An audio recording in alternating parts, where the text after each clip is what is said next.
This right here looks like a perfectly normal DVD. But the moment I open it, there is no going back, because in exactly 48 hours, the disc will destroy itself. It's one of the most bizarre ideas from the past that was supposed to be the future of how we watch movies at home. So let's check it out together and figure out what they wanted to do, how it worked, and inevitably, what went wrong. Oh, it's making a lot of noise. Yeah, that's not good. Alright, right off the bat, this invention seems really counterintuitive. After all, the whole point of purchasing your favorite film on physical media is that you own it forever. It's one of the reasons why DVD as a medium got invented in the first place, as VHS tape would slowly deteriorate over time, while a disc could theoretically last you a lifetime. So, to understand why this self-destructing DVD even existed, we need to go back in time to a world before streaming, the early 2000s, when home video was generating billions of dollars in revenue every single year. But what's interesting is that almost half of the entire market was not actually buying the DVDs, but renting them. And it made sense. Buying was expensive, and reviews were not as easily accessible. So why would you risk spending your money on a film that you may not even like, when you can just go to a store, browse around, and rent whatever catches your eye? However, while it was much cheaper that way, it was also less convenient, and if you were even a little bit late in returning your DVDs, you'd have to pay a fee, something that the companies were more than happy about. In fact, in the year 2000 alone, Blockbuster collected nearly $800 million in late fees. So a few different companies tried to solve that in a few very different ways. There was DIVX, for example, which was a special DVD player that cost almost twice as much as a regular one. You'd buy a film, and when you play it for the first time, it would be perfectly normal for 48 hours. But after that, it would simply refuse to play it. Then, if at any point you wanted to see it again, you'd have to pay extra, or alternatively, pay even more to fully unlock your DVD forever. DIVX is truly the best way to watch movies at home. They tried to market it as no late fees and more convenient, but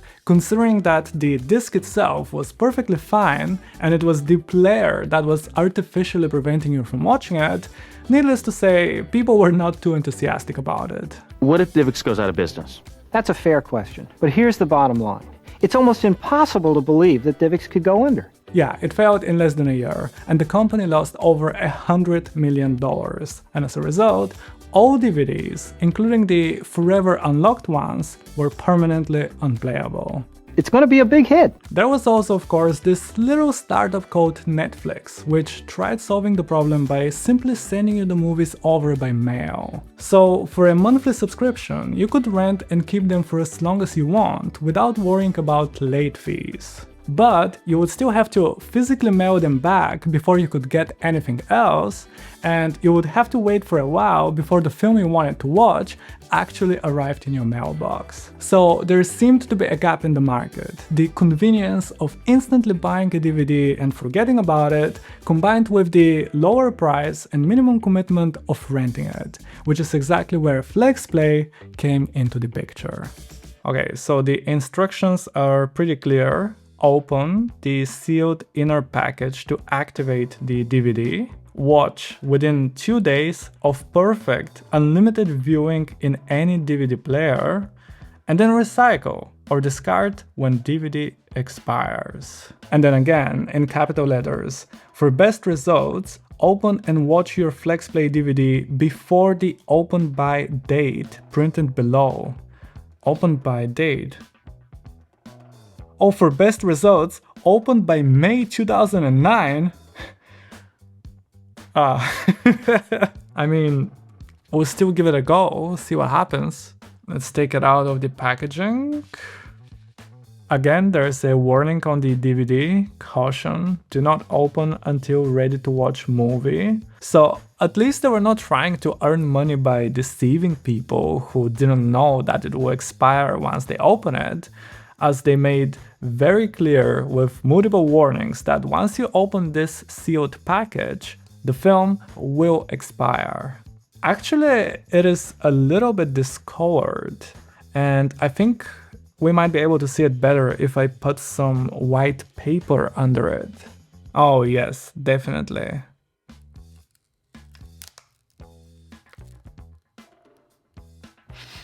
Smells kinda chemically.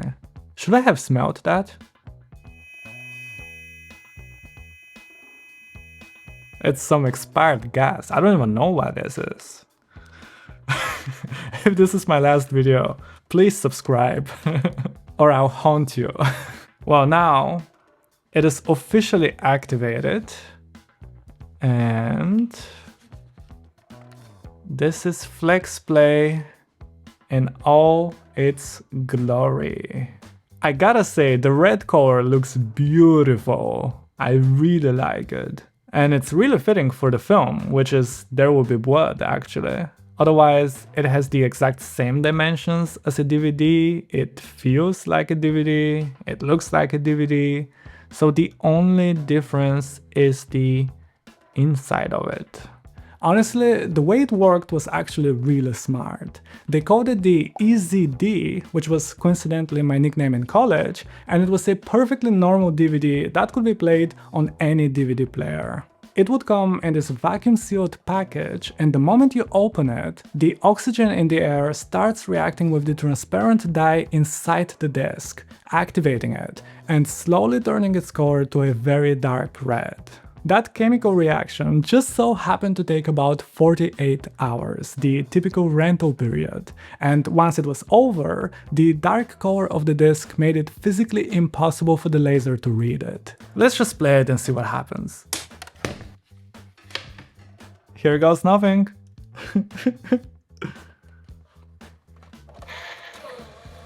It's in. It's in. What if it explodes? I can see that it is trying to read it. It's detecting that there is a disk inside. But it's just going over and over and nothing is really happening. Oh, okay, well, at the very least, it did not work, which meant that it worked by not working. Let's eject it.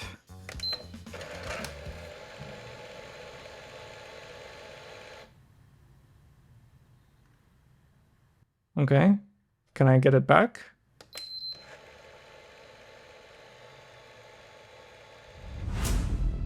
Is it stuck inside? It's not ejecting it. That is not good. How do we force eject you?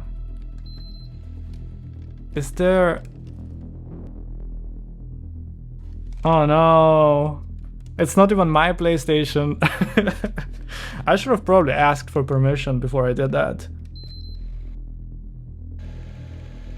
We're not going to panic. Now this whole video will turn into a heist to get the DVD out somehow. Okay, no, seriously though, there has to be like a... Please? We got it. We got... It was a smart idea, but the market decided against it. You would still have to recycle the disc, which added an extra step, or at the very least go back to the store to pick up a bunch of new movies anyway, so you weren't necessarily saving a trip either. Some organizations were concerned about the planned obsolete nature of the product, designing it to become unusable and wasting resources along the way, so after a few more years of trying to make it happen, streaming came along and added the final nail to the coffin. Actually, speaking of streaming and physical media, I made a video about my experience with starting my collection, which you can check out on my channel right now.